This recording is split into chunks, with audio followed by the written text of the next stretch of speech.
More than half of households in the UK are home to a pet, whether that be a dog, a cat or even a duck. Jo Nutkins and her pet duck Echo are inseparable. But when Echo became ill a few months ago, Jo was landed with a bill of over £1,000, which she simply couldn't afford. In the end, she had to set up a fundraising page.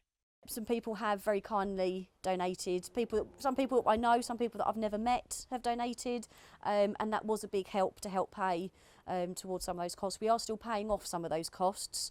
I'm pleased to say that Echo is doing really, really well, and she hasn't needed to go back. It is something that's on our mind, especially where the cost of living's gone up so much recently, that if we needed to do something suddenly, would we have the money to pay for it?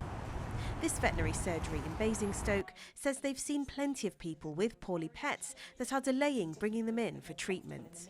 People are having to make harder choices financially, and they're not as able to just bring their cat or dog or whatever pets they may have. They're just not as able to bring them in just because they've got concerns. They do have to take the financial side of things into consideration, and for a lot of people that means waiting until payday or waiting until they can save up the funds, and that does not necessarily equate to animals getting seen as quickly as their owners or as we would like them to be.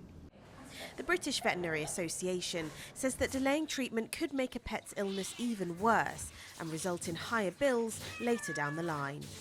1 in 5 pets that vets are seeing in practice have issues that have had treatment delays, so those problems could have been better treated if we'd seen them sooner. It's also really important to remember to keep your pet's preventative health up to date, so make sure your pet is being fed the right diet, that it's not getting overweight, that you're brushing its teeth and looking after things like vaccinations and routine health checks. The PDSA found almost half of pet owners are worried about how they'd afford to pay for an unexpected pet bill, and the cost of insurance is also a major concern. But there is some help on hand, as the charity provides free and low-cost treatment to pets in need. Last year alone we treated over 330,000 pets, some of those with emergency conditions, some of those with just kind of more routine things.